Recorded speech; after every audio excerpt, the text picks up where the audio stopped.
serious. As soon as I answered the call, I heard Madison's voice, not Kathy's. She was whimpering and sounded terrified. "Please, Dad, you have to come help me. Come here now." I asked her what happened, but the call disconnected before she answered.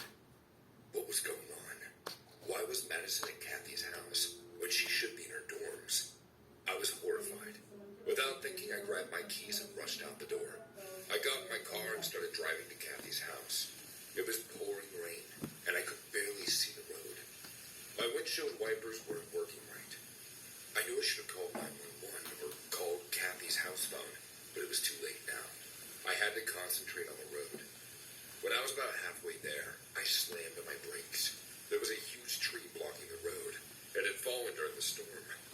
I couldn't drive around it, so I turned off my engine and called Kathy's house. No one answered.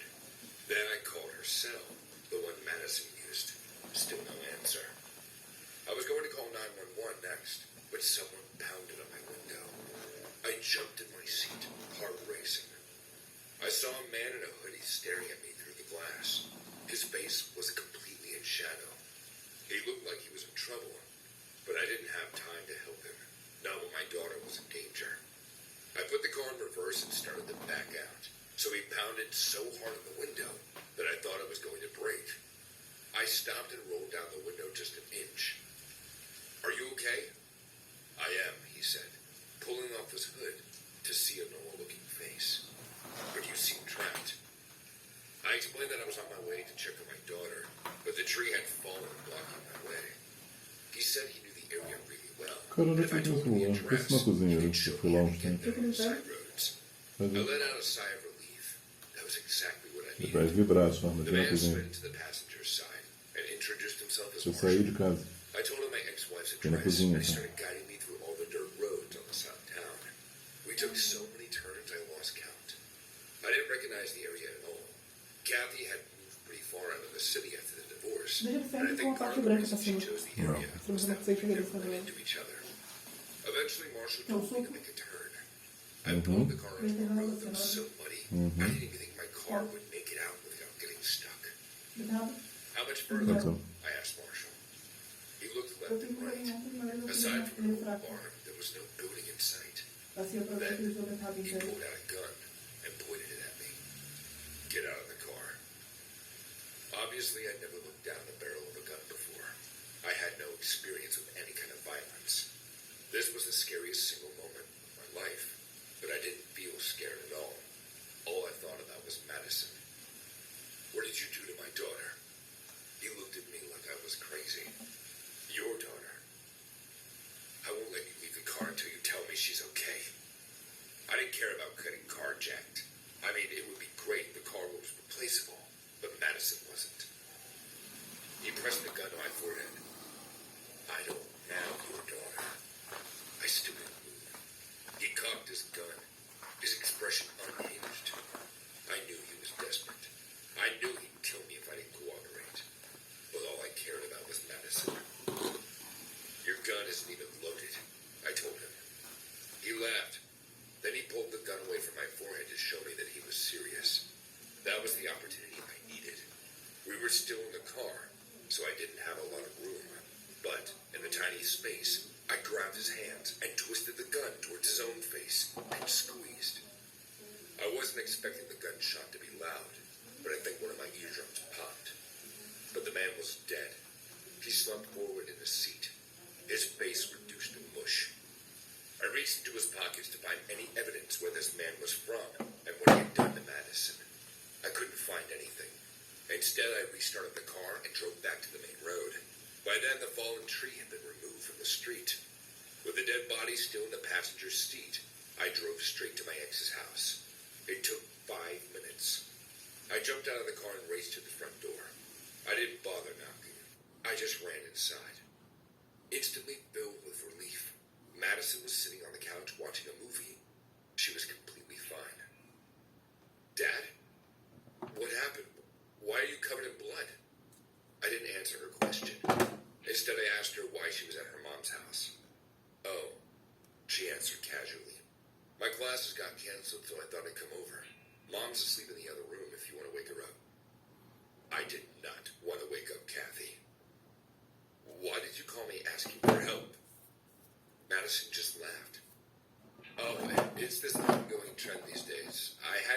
try.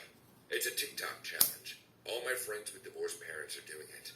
I was trying to parent trap you, but it doesn't matter. Why are you covered in ketchup? Without saying anything else, I walked out of the house and drove straight to the police station, where I had a lot of explaining to do. I'm okay now. I didn't get arrested or anything, but I'm still so angry at my daughter.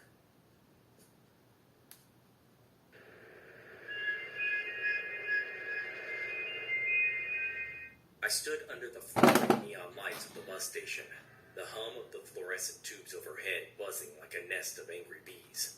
I glanced at my phone, hoping for a message from my friend, but the screen remained stubbornly dark. The station was nearly empty, save for a few tired souls huddled on the benches, waiting for buses that seemed as elusive as my friend. I leaned against the wall by the payphones, the cold metal of the ancient device pressing into my back. It was one of those nights that made you question your choices. Why had I agreed to meet here of all places? The air was thick with the smell of stale urine and fast food, a scent that clung to everything and everyone. I checked my phone again. Nothing. Just as I was about to give up and leave, a figure shuffled into my peripheral vision. He was a homeless man, his clothes a patchwork of worn fabric and grime.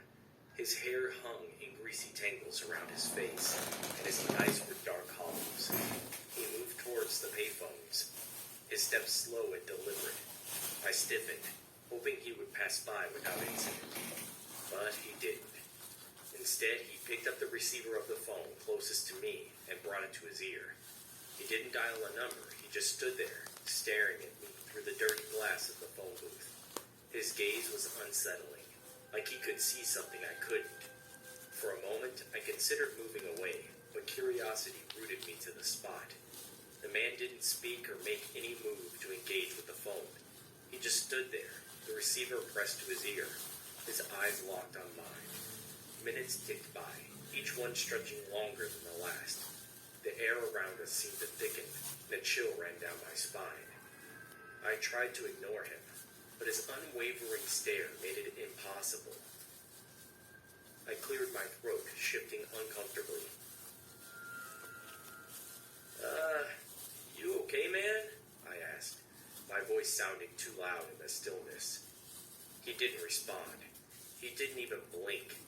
I glanced around, hoping someone else would notice, but the few people in the station were oblivious, lost in their own worlds. After what felt like an eternity, the man finally moved. He placed the receiver back on the hook with a slow, deliberate motion.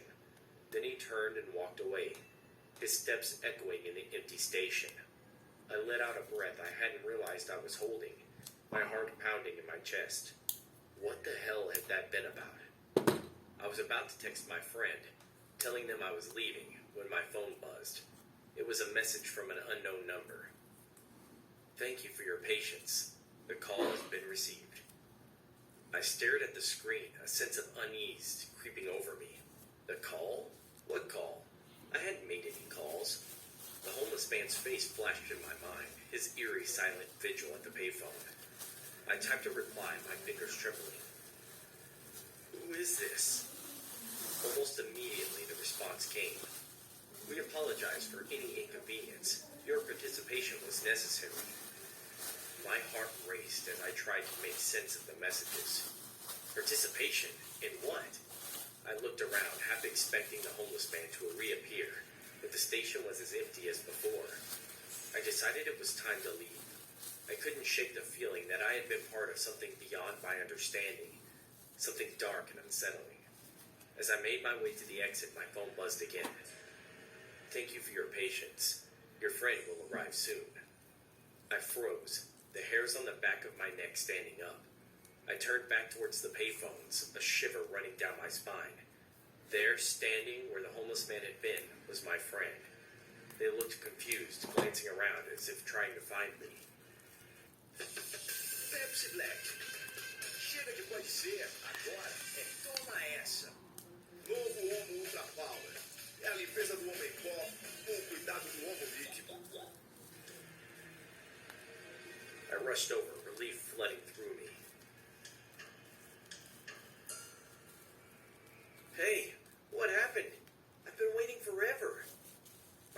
shook their head. I don't know. I was on my way, and then everything went blank. Next thing I know, I'm here. I didn't understand it, but as we left the bus station together, the unsettling feeling began to fade. Maybe it was a strange coincidence, or maybe something beyond my comprehension had occurred. Either way, I was just glad my friend was safe.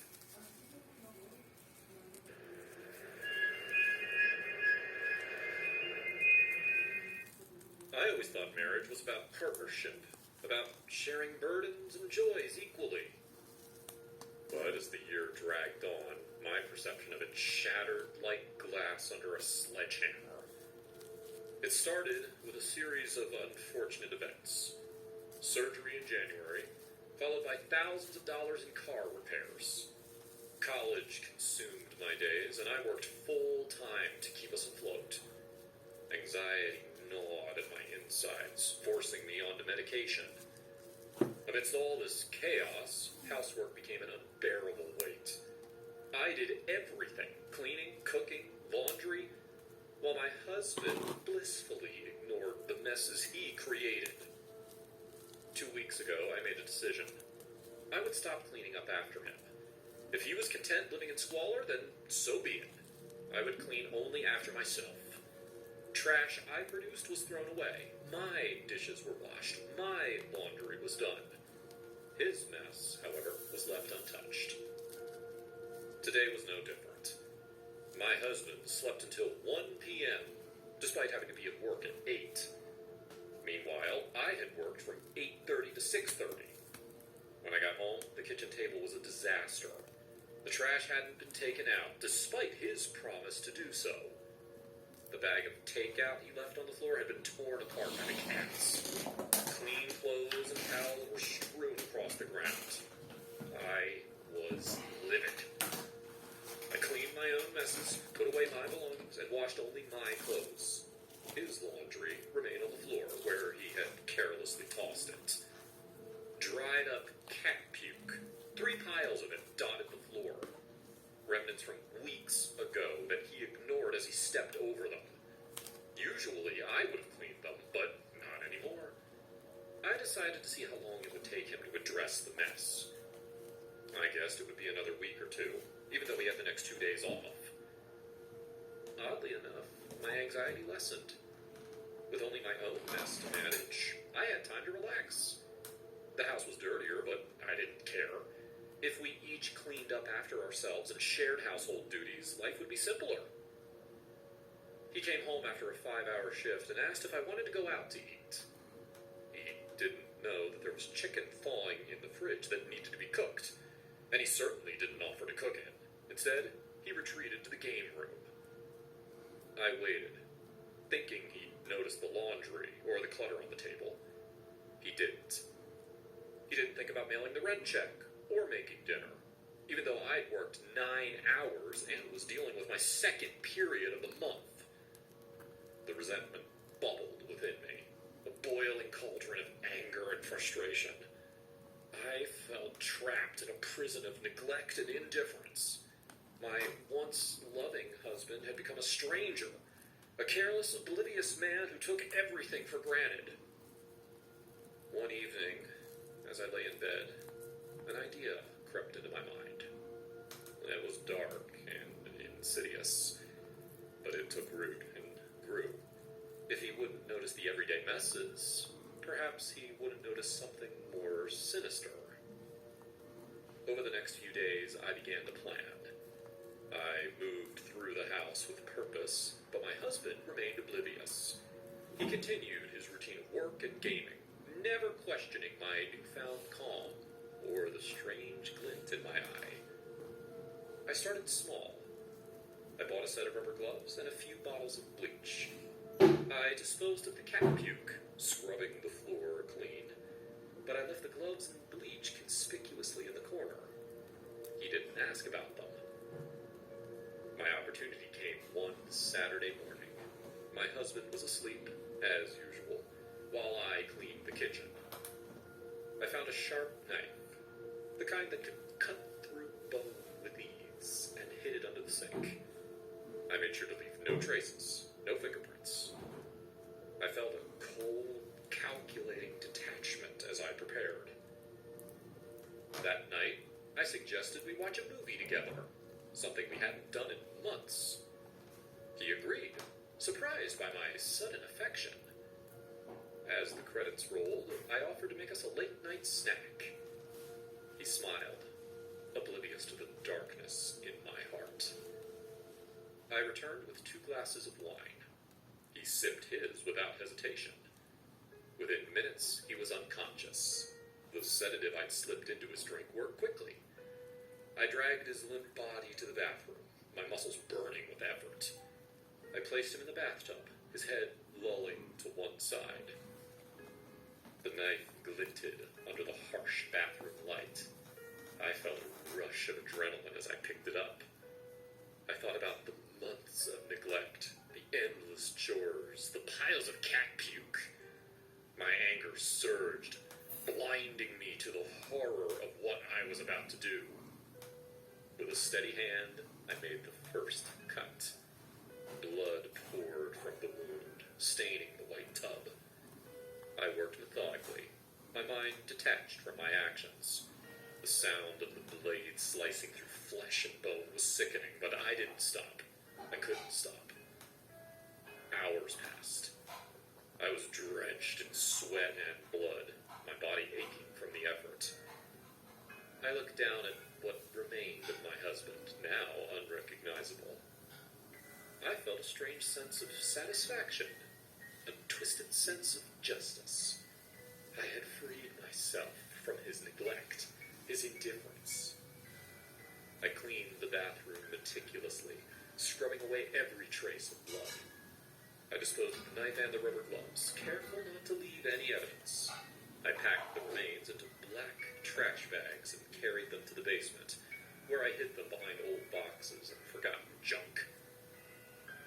For the next few days, I lived in a state of surreal calm.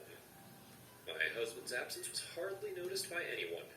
He had few friends, no close family. At work, they assumed he'd taken off without notice, something he'd done before. I carried on with my routine, maintaining the facade of a grieving wife. But the calm didn't last. Guilt and paranoia began to eat away at me. I saw shadows moving in the corners of my vision, heard whispers in the dead of night.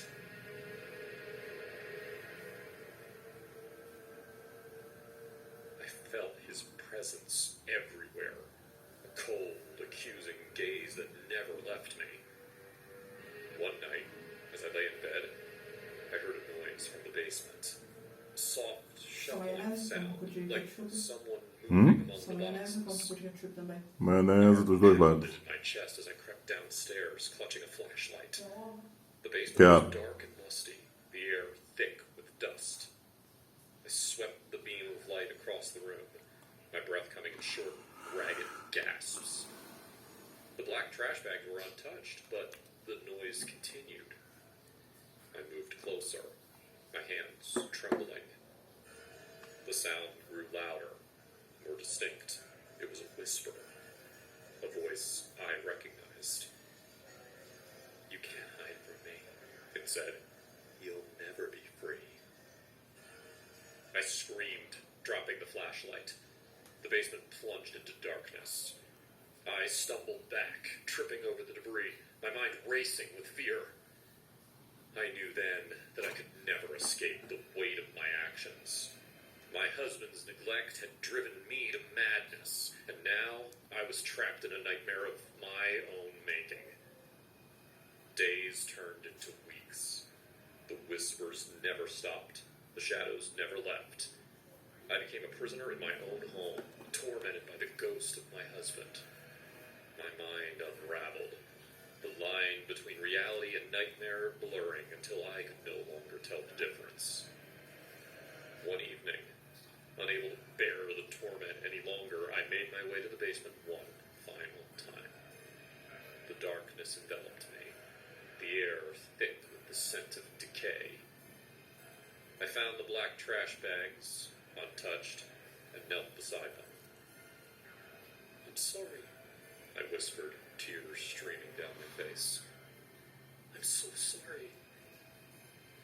The whispers grew louder, a cacophony of accusations and condemnation. I clutched my head, the guilt and madness consuming me. In a final act of desperation, I reached for the knife that I had hidden under a pile of rags. With a swift, final motion, I ended my torment. The darkness embraced me, the whispers fading into silence. I felt a cold, eerie peace as I slipped away, knowing that I could never escape the weight of my actions. In the end, my husband's neglect had destroyed us both. The house, once a home, became a tomb of madness and despair.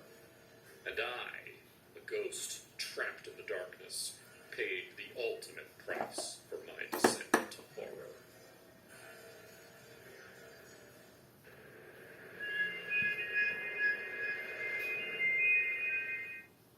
My mom took me to Starbucks to have a private chat. She didn't tell me what it was about, but I knew that she wanted to tell me something serious. I got there first and drank my iced tea, nervous about what my mom was going to tell me. When she finally arrived, she seemed perfectly fine. She ordered a coffee for herself and then sat across from me. She smiled and asked me about my day. I told her that I was fine and everything was normal. Good to hear, she said. Unfortunately, I have some bad news. She went on to tell me that she was planning to divorce my father. She wanted to tell me in person before she filed the paperwork. I was absolutely floored. My parents had been married for nearly 30 years, and they always seemed so happy together. I never saw them argue. I asked her what had changed, and she said, sometimes people grow apart. There was obviously something she wasn't telling me. I'm 26, but at that moment, I felt like a little kid. I didn't want my parents to break up. I wanted to argue with her, tell her to reconsider. But I stopped myself. It wasn't my decision to make. Passagens a partir de R$19,99. Compre já em flixbus.com.br ou no aplicativo. A marca Eva evoluiu e está ainda mais completa. Eva cuida da sua gestão, do começo ao fim. I asked her, does Dad know? Oh, he knows. The tone of her voice proved that there was definitely something she wasn't telling me. Okay, well, I love you both, and I'm sorry this has to happen, I said. I didn't know what else to say. We stayed at Starbucks for a couple more minutes, but I really didn't have anything else to talk about. She thanked me for understanding and then I left. I didn't do anything for the rest of the day. I was too distracted. Honestly, I was mostly worried about my dad. Unlike a lot of families, my mom was the breadwinner, while Dad was the stay-at-home spouse who took care of me and my sister. What was he going to do after the divorce? He hadn't had a real job in decades, so he'd have to maybe work at some fast food restaurant or something. The next day, I called in sick to work. I still wasn't in the right headspace, and I needed to see both my parents face to face. Maybe then I'd hear the full story. I called Mom to say that I was coming over, but she didn't answer. A little before noon, I drove out to their house. Both their cars were still in the driveway. I knocked on the door, but no one answered, so I let myself in. That's when I saw my dad's body lying in a pool of blood on the living room floor. He had a bullet hole in the middle of his forehead. I screamed. From the other room, I heard my mom's voice. Jane, is that you? I followed her voice to the bathroom. She was sitting on the floor, trembling. Is he gone? At first, I thought she was talking about my dad, but then I realized she was talking about someone else who murdered my dad. Chills ran down my spine. The killer might still be in the house. I ran inside the bathroom and locked the door behind me. Tell me what happened. Mom breathlessly explained that Dad had gotten mixed up with some shady people. She didn't know all the details, but she told me that he owed them a lot of money. That was the reason why she wanted to divorce him. She said that she was in the bathroom when she heard the man come in to argue with my dad. Then she heard the gunshot. I loved my father so much. I really couldn't believe that he'd get mixed up with all these criminals. It was just too much to process. I pulled out my phone and called 911. The dispatcher said that they would send someone right away. I begged her to hurry, because I didn't know if the killer was still here. Just stay where you are and keep the doors locked, the lady on the phone told me.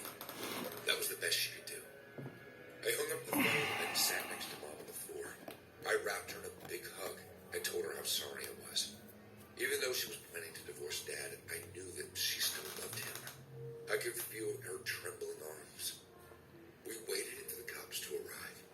I glanced at the door, trying to hear any noises or footsteps outside. The house was completely quiet. I can't believe he's dead, she murmured. At least she didn't have to see his body. She heard the gunshots, but she didn't have that terrible image in her head. Dad lying dead on the ground. It was all I could think about. He had his problems, Mom continued. But no one deserves to get shot in the head like that. I instantly pulled away from her. What did you say? She looked at me confused. You didn't see what happened, right? So how do you know he was shot in the head? Mom's face went instantly blank. Oops, she said. I jumped to my feet.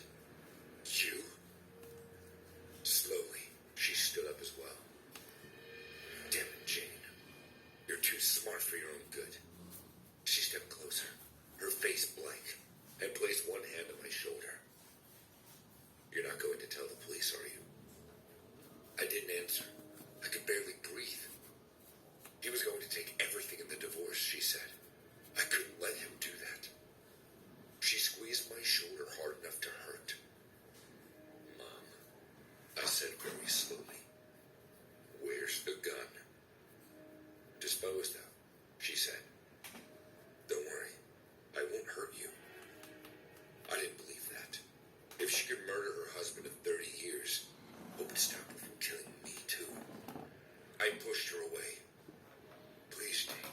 It'd be so much easier if you just play along. I opened the bathroom door and ran out. But Mom surged forward and grabbed me by the waist. I was surprised at how strong she was, and she shoved me to the ground. Desperate, I grabbed a lamp from the table next to me and held it up as a weapon. If she tried to attack me again, I would slam it into her. Stay back, I screamed. That's when the front door opened, and 3 policemen charged inside. Mom looked over towards them and screamed. Hell, she wants to kill me too. The policemen pointed their guns at me. Drop the weapon, one of them ordered. It's not me, I tried to explain. Drop the weapon. I put the lamp back on the ground, and the cops rushed out to handcuff me. I'm in a holding cell now, waiting to tell my side of the story. I know that Mom spent a lot of time covering her tracks, but I pray there's something she forgot. Something that'll prove that I'm innocent. For now, all I can do is wait.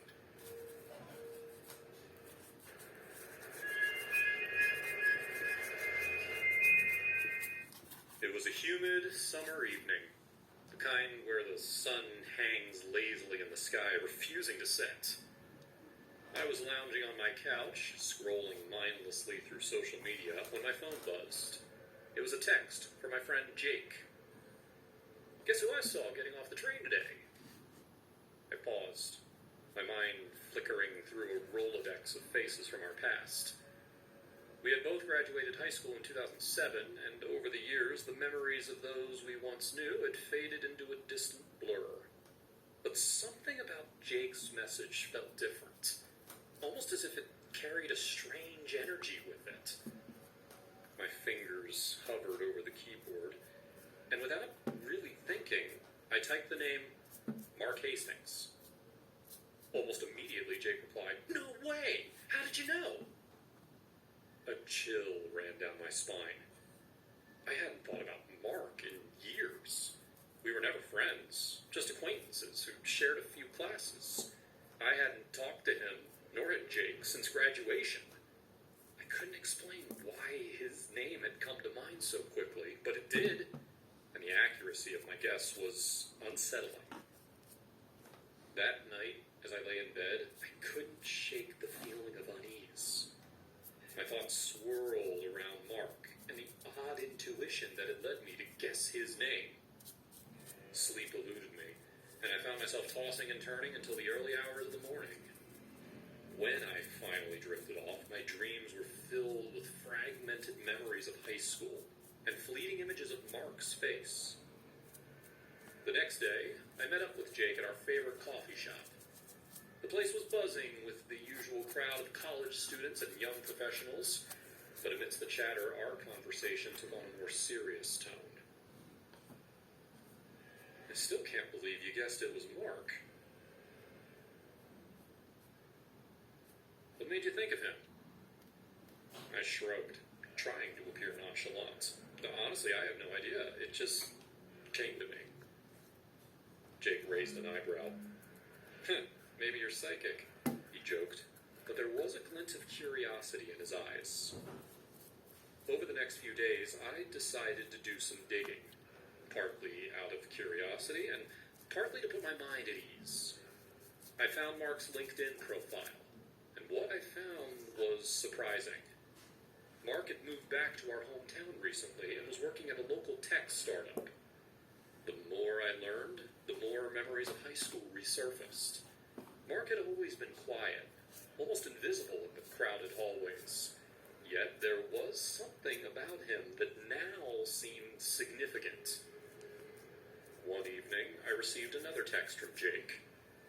You won't believe this. I ran into Mark again. We talked a bit, and he wants to catch up with us. What do you think? A mix of apprehension and curiosity welled up inside me. Sure, why not? I replied, trying to mask my unease. The following weekend, we arranged to meet at a park. When Mark walked in, I was struck by how much he had changed. He seemed more confident, carrying an air of quiet assurance. We exchanged pleasantries, and soon the conversation flowed easily, filled with stories and laughter. As the night wore on, I couldn't help but ask, Mark, do you ever feel like things happen for a reason? Like there's some kind of connection that we can't explain?